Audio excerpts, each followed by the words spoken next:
بسم اللہ الرحمن الرحیم۔ سامعین محترم، آج کی گفتگو کا عنوان کہ ائمہ طاہرین صلوات اللہ علیہ مجمعین ہر زبان میں گفتگو کرنا جانتے ہیں یا ہر زبان کو جانتے ہیں۔ جن ہادیان برحق کو خداوند عالم نے زمین پر اپنی حجت اور اپنا نائب قرار دیا ہے، اور وہ خداوند عالم کے لطف و کرم سے ہر زبان میں گفتگو کرتے ہیں۔ تو اس سلسلے میں سینکڑوں واقعات کتابوں کے اندر موجود ہیں۔ ہم یہاں کچھ واقعات پیش کرتے ہیں۔ قرب الاسناد میں محمد بن خالد طیالسی کی روایت ہے کہ جناب ابو بصیر نے امام علیہ السلام کی خدمت میں حاضر ہو کر علامات امامت کے بارے میں دریافت کیا۔ تو امام علیہ السلام نے بہت سی علامتیں بیان کی، جن میں سب سے مقدم یہ تھی کہ جو امام اس وقت موجود ہیں وہ اپنے بعد آنے والے امام کی نشاندہی فرمائیں۔ لأن رسول اللہ صلی اللہ علیہ وآلہ وسلم نصب علیا وعرفہ الناس وَكَذَلِكَ الْأَئِمَّةُ يُعَرِّفُونَهُمُ النَّاسُ وَيَنْسِبُونَهُمْ لَهُمْ حَتَّى يَعْرِفُوهُ وَيُسْأَلُوا وَيُجِيبُوا، کیونکہ حضرت رسول خدا نے حضرت علی کو اپنے بعد کے لیے نصب فرمایا اور لوگوں کو انہیں پہچنوایا۔ اسی طرح سے تمام ائمہ صلوات اللہ علیہ مجمعین اپنے بعد والے امام کو پہچنواتے ہیں اور انہیں نصب فرماتے ہیں تاکہ لوگ پہچان لیں اور ان سے سوال کریں تو وہ جواب دیں۔ وَيُخْبِرُ النَّاسِ بِمَا فِي غَدٍ وَيُكَلِّمُ النَّاسِ بِكُلِّ لِسَانٍ، آنے والے دن جو کچھ ہونے والا ہو لوگوں کو اس کی اطلاع دیتے ہیں اور ہر زبان میں گفتگو کرتے ہیں۔ اس کے بعد امام علیہ السلام نے ابو بصیر کو مخاطب کیا اور فرمایا، تمہارے اٹھنے سے پہلے تمہیں ایک علامت دکھاتا ہوں جس سے تمہیں اطمینان ہو۔ ابو بصیر کہتے ہیں کہ ابھی ہم بیٹھے ہی ہوئے تھے کہ ایران سے ایک خراسانی شخص امام علیہ السلام کی خدمت میں حاضر ہوا اور اس نے عربی زبان میں گفتگو شروع کی، جس کا جواب امام علیہ السلام نے فارسی میں دیا، جسے سن کر وہ خراسانی کہنے لگا کہ میں تو اپنی زبان میں صرف اس خیال سے گفتگو میں نے نہیں کی تھی کہ شاید آپ فارسی زبان اچھی طرح سے نہ جانتے ہو۔ یہ سن کر امام علیہ السلام نے فرمایا، سبحان اللہ اذا کنت لا احسن اجیبک فما فضلی علیک، سبحان اللہ، اگر میں تمہیں اچھی طرح سے جواب نہ دے سکوں تو تم پر میری فضیلت ہی کیا ہوئی۔ اس کے بعد امام علیہ السلام نے ابو بصیر کو مخاطب کیا اور فرمایا، یا ابا محمد ان الامام لا یخفى علیہ کلام احد من الناس ولا طیر ولا بحیمۃ ولا شیء فیہ روح بہذا یعرف الامام فإن لم تکن فیہ ہذہ الخصال فلیس ہوا بامام۔ اے ابو محمد، امام پر کسی کا کلام مخفی نہیں رہ سکتا، نہ کسی آدمی کا، نہ کسی پرندے کا، نہ کسی چوپائے کا، نہ کسی اور ذی روح کا۔ اسی سے امام کو پہچان لیا جائے گا۔ اب اگر اس میں یہ صفات نہ ہوں تو وہ امام ہی نہیں۔ اس حدیث کو بحر الانوار میں علامہ مجلسی نے جلد نمبر 25 پہ نقل کیا۔ جناب ابو صلت حروی کا بیان ہے کہ حضرت امام علی رضا علیہ السلام لوگوں سے انہی کی زبان میں گفتگو فرمایا کرتے تھے اور ہر زبان و لغت کے سب سے زیادہ فصیح انسان بھی تھے، اور آپ علیہ السلام ہر زبان کو اس کے تمام اہل زبان سے زیادہ جانتے تھے۔ میں نے ایک روز ان کی خدمت میں عرض کیا کہ فرزند رسول، مجھے بڑا تعجب ہوتا ہے کہ آپ گوناگو زبانوں سے اس قدر عمدہ واقفیت رکھتے۔ یا ابا صلت انا حجت اللہ، امام نے فرمایا، یا ابا صلت انا حجت اللہ علی خلقہ وما کان اللہ لیتخذ حجتا علی قوم وہو لا یعرف لغاتہم۔ اے ابو صلت، میں اللہ کی طرف سے اس کی تمام مخلوقات پہ حجت ہوں، اور یہ نہیں ہو سکتا کہ خداوند عالم کسی قوم پر ایسے شخص کو حجت بنا کر بھیجے جو ان لوگوں کی زبانیں ہی نہ جانتا ہو۔ اس حدیث کو عیون اخبار رضا میں شیخ صدوق نے نقل کیا۔ اس سے سلسلے کو آگے بڑھاتے ہیں۔ ابو حمزہ کی روایت ہے کہ حضرت امام موسیٰ کاظم علیہ السلام نے اپنے حبشی غلام سے حبشی زبان میں گفتگو فرمائی۔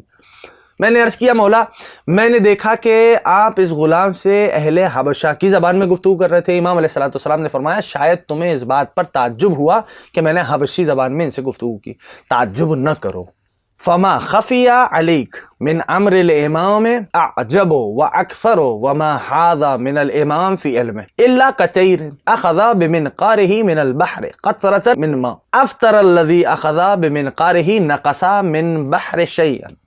امام علیہ السلام کے بارے میں جو باتیں تم سے پوشیدہ ہیں وہ بہت ہیں اور نہایت ہی حیرت انگیز ہے، اور جو کچھ تم نے دیکھا ہے وہ تو امام کے علم کے لحاظ سے ایسا ہی ہے جیسے کوئی پرندہ اپنی چونچ سمندر میں ڈبو کر ایک قطرہ پانی لے لے۔ کیا اس کی چونچ میں آنے والے پانی سے سمندر میں کچھ کمی آ جائے گی؟ اس روایت کو بھی قرب الاسناد میں آپ ملاحظہ فرما سکتے ہیں۔ اس سلسلے کو اور آگے بڑھاتے ہیں، ایک اور روایت پیش کرتے ہیں، اور جناب علی بن مہدیار کا بیان ہے کہ میں نے امام علی نقی علیہ السلام کی خدمت میں ایک ثقلابی غلام کو بھیجا۔ جب وہ واپس آیا تو انتہائی حیرت زدہ تھا۔ میں نے اس سے پوچھا کہ بیٹے کیا ہوا؟ کہنے لگا کہ میں کیسے حیرت زدہ نہ ہوں کہ امام عرب ہیں اور میں ثقلابی ہوں، اور مجھ سے ثقلابی زبان میں ایسے لہجے میں گفتگو کر رہے تھے کہ جیسے وہ خود ثقلابی ہوں، نہ زبان میں کوئی فرق تھا نہ لہجے میں۔ اس روایت کو ہم کتاب الاختصاص میں ملاحظہ کر سکتے ہیں۔ جناب عمار سباتی کا سامعین بیان ہے کہ حضرت امام صادق علیہ السلام نے مجھ سے نبتی زبان میں ایک بات فرمائی، تو میں نے امام علیہ السلام سے عرض کیا کہ نبت کے لوگوں میں سے میں نے کسی کی زبان آپ سے زیادہ فصیح نہیں دیکھی، آپ تو غیر معمولی طور پر فصیح نبتی میں بات کر رہے ہیں۔ تو امام علیہ السلام نے فرمایا یا عمار وکل لسان، اے عمار ہر زبان کے ساتھ ایسا ہی ہے۔ ابو یزید فرقت کا بیان ہے کہ میں امام صادق علیہ السلام کی خدمت میں تھا، آپ علیہ السلام نے ایک اجمی غلام کو کسی کام کے لیے بھیجا۔ جب وہ واپس آیا تو میں نے محسوس کیا کہ اس کی سمجھ میں نہیں آ رہا کہ امام کو کیا بتا، کس طرح بات کرے۔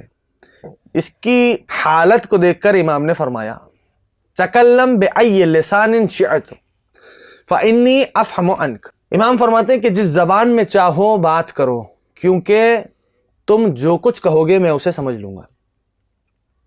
ایک اور روایت کے مطابق ایک شخص امام علیہ السلام کی خدمت میں حاضر ہوا تو اس نے سنا آپ سریانی زبان میں مناجات پڑھ رہے ہیں۔ جب اس شخص نے اس مناجات کے بارے میں امام سے دریافت کیا تو آپ نے فرمایا یہ فلاں پیغمبر کی مناجات ہے۔ ابو جارود نے امام باقر سے اسی مضمون کی روایت کی۔ وَيُكَلِّمُ النَّاسِ بِكُلِّ لِسَانٍ وَلُغَةٍ، امام لوگوں سے ہر زبان و ہر لغت میں گفتگو کرتے۔ یہ بات منطقی طور پہ بھی بالکل واضح ہے، کیونکہ امام کسی ایک علاقے یا کسی ایک ملک کے لوگوں کے لیے نہیں ہوتا، بلکہ وہ تمام بنی نوع انسان کے لیے امام ہوتا ہے۔ جیسا کہ خداوند عالم نے جناب ابراہیم سے فرمایا کہ انی جاعلک للناس اماما، میں تمہیں تمام انسانوں کا امام مقرر کرنا ہوں۔ اور چونکہ امام تمام بنی نوع انسانی کے لیے ہوتا ہے، چاہے وہ انسان کسی ملک میں رہتا ہو، کوئی بھی زبان بولتا ہو، تو جب کوئی شخص اپنے امام کی خدمت میں حاضر ہو اور امام سے گفتگو کرنا چاہے تو وہ اپنے مدعے کو اپنی زبان میں ہی زیادہ بہتر انداز سے پیش کر سکتا ہے، اور امام علیہ السلام بھی جب اس کی زبان اور اس کے لہجے میں جواب دیں گے تو وہ شخص اس مطلب کو زیادہ بہتر انداز سے سمجھ بھی سکتا ہے، اور درمیان میں کسی بھی انٹرپریٹر کی، کسی بھی مترجم کی ضرورت پیش نہیں آئے گی، تاکہ اگر آنے والا کوئی ایسی راز کی بات بیان کرنا چاہے جس کے بارے میں وہ یہ نہ چاہتا ہو کہ کسی تیسرے شخص کو اطلاع ہو، تو وہ بہت آسان ہے کہ امام سے ملاقات کر کے اپنے دل کی بات کر سکتا ہے۔ دنیا کے سربراہان مملکت جب کسی اور ملک میں جاتے ہیں تو وہاں کے سربراہ سے بات کرنے کے لیے انہیں بیشتر مقامات پہ ایسے مترجم کی ضرورت پیش آتی ہے جو دونوں ملکوں کی زبان جانتا ہو، لیکن ہمارے ائمہ طاہرین صلوات اللہ علیہ مجمعین کسی ملک میں بھی جائیں، جیسے حضرت امام زمان عجل اللہ تعالیٰ فرج شریف ظہور کے بعد دنیا کے کسی ملک میں جائیں تو آپ کو کسی مترجم کی ضرورت پیش نہ آئے گی۔ سامعین محترم، یہاں تک تو ہم نے وہ مثالیں پیش کی جن میں اس بات کا تذکرہ تھا کہ ائمہ طاہرین صلوات اللہ علیہ مجمعین متعدد زبانیں بولتے ہوئے نظر آئے، اور مختلف ملکوں کے لوگوں سے ان حضرات نے انہی کی زبان میں گفتگو کی، اور جب امام کسی سے گفتگو فرماتے ہیں تو آپ کا لہجہ اس زبان کے بولنے والے اہل زبان سے زیادہ فصیح ہوتا ہے۔ لیکن ہم نے جو باتیں روایات و احادیث پیش کی، یہ ساری کی ساری انسانوں سے گفتگو کے متعلق تھی۔ ہمیں تو تاریخ میں ایسی بھی مثالیں ملتی ہیں کہ حضرت رسول خدا صلی اللہ علیہ وآلہ وسلم اور ہمارے ائمہ طاہرین علیہم السلام حیوانات سے بھی گفتگو فرمائی۔ تاریخ میں ملتا ہے کہ ان ہستیوں نے حیوانات سے بھی گفتگو فرمائی۔ اس سلسلے میں گفتگو طولانی ہونے سے بچانے کے لیے یہاں پر ہم بس ایک مختصراً 1 سے 2 مثالیں آپ کی خدمت میں پیش کرتے ہیں، کہ جن میں سے ایک کا تعلق حضور اکرم سے ہے اور دوسری مثال کا تعلق آپ علیہ السلام آپ صلی اللہ علیہ وآلہ وسلم کے ایک جانشین برحق امام علیہ السلام سے۔ قطب راوندی کی روایت ہے کہ حضرت رسول خدا ایک دن کسی صحرا سے گزر رہے تھے، آپ کے کانوں میں آواز آئی یا رسول اللہ، یا رسول اللہ، جبکہ وہاں کوئی انسان موجود نہ تھا۔ البتہ آپ صلی اللہ علیہ وآلہ وسلم نے ایک ہرنی کو دیکھا جسے کسی نے باندھ رکھا تھا۔ آپ علیہ السلام اس کی طرف متوجہ ہوئے تو ہرنی نے آپ صلی اللہ علیہ وآلہ وسلم سے عرض کیا کہ ایک اعرابی نے مجھے پکڑ کے باندھ رکھا ہے، جبکہ میرے 2 چھوٹے چھوٹے بچے سامنے والی پہاڑی پر ہیں، آپ مجھے اجازت فرما دیں، میں وعدہ کرتی ہوں میں ان بچوں کو دودھ پلا کے واپس آ جاؤں گی۔ نبی آخر الزمان نے فرمایا کہ وعدہ کرتی ہو، ایسا کرو گی؟ وہ بولی اگر میں ایسا نہ کروں تو مجھ پہ اللہ کا عذاب نازل ہو۔ یہ سن کر نبی آخر الزمان حضرت محمد مصطفیٰ صلی اللہ علیہ وآلہ وسلم نے اسے آزاد کر دیا۔ وہ ہرنی گئی اور اپنے بچوں کو دودھ پلا کر بلا تاخیر واپس آ گئی۔ حضور اکرم نے اسے پھر اسی جگہ پہ باندھ دیا جہاں اس اعرابی نے اسے باندھا تھا۔ جب وہ اعرابی آیا اور اس کو یہ سب باتیں معلوم ہوئیں تو اس نے حضور اکرم نبی آخر زمان سے عرض کیا کہ یا حضرت اسے مکمل طور پہ آزاد فرما دیجئے کہ اس کا جہاں جی چاہے چلی جائے۔ حضرت نے اسے آزاد فرما دیا۔ وہ ہرنی یہ کہتی ہوئی روانہ ہوئی کہ اشہد ان لا الہ الا اللہ و اشہد انک رسول اللہ صلی اللہ علیہ وآلہ وسلم۔ اسی طرح امام محمد باقر علیہ السلام کے بارے میں جلیل القدر بزرگ شیخ جامی کی ایک روایت ہے۔ ایک روز آپ اپنی سواری پر کہیں جا رہے تھے اور آپ کے ہمراہ ایک اور شخص اپنی سواری پر آپ کے ساتھ چل رہا تھا۔ مکہ اور مدینہ کے درمیان جو پہاڑیاں ہیں ان میں سے کسی ایک پہاڑی سے ایک بھیڑیا نمودار ہوا۔ امام علیہ السلام نے اپنی سواری روک لی تو وہ بھیڑیا امام کے پاس آیا اور گزارش کی کہ مولا اس پہاڑی میں میری مادہ ہے، وہ اس وقت سخت تکلیف میں ہے، اس کے حق میں دعا فرمائیے کہ اسے پریشانی سے نجات ملے۔ امام نے دعا فرما دی۔ پھر اس نے عرض کی کہ یہ بھی دعا فرمائیے کہ میری نسل میں سے کسی کو آپ کے شیعوں پر تسلط نہ ہو اور وہ اسے اذیت نہ پہنچا۔ چنانچہ امام علیہ السلام نے دعا فرما دی، اس کے بعد وہ چلا گیا۔ اس روایت سے جہاں یہ بات واضح ہوتی ہے کہ درندے بھی امام وقت کو پہچانتے ہیں اور ان کی دعاؤں کی تاثیر سے واقف ہیں، کہ اس بھیڑیے نے اپنی مادہ کی تکلیف دور ہونے کے لیے امام علیہ السلام سے دعا کی درخواست کی۔ اسی کے ساتھ یہ بات بھی واضح ہوتی ہے کہ خونخوار جانور بھی شیعان اہل بیت کی منزل سے باخبر ہیں۔ چنانچہ اس بھیڑیے نے امام سے یہ بھی درخواست کی کہ اس کی نسل سے جو بھی بھیڑیا آئے دنیا میں وہ اہل بیت کے چاہنے والوں کو تکلیف نہ پہنچائے۔ اور اس طرح کے واقعات سے اسلامی دنیا کی کتابیں مالا مال ہیں، خصوصاً وہ کتابیں جو حضرات ائمہ طاہرین صلوات اللہ علیہم اجمعین اور ان کے معجزات سے تعلق رکھتی ہیں، جن میں آپ نے مختلف علاقوں کے لوگوں سے ان کی زبانوں میں گفتگو کی، نیز حیوانات یہاں تک کہ اشجار سے بھی آپ حضرات کی گفتگو کا تذکرہ موجود ہے۔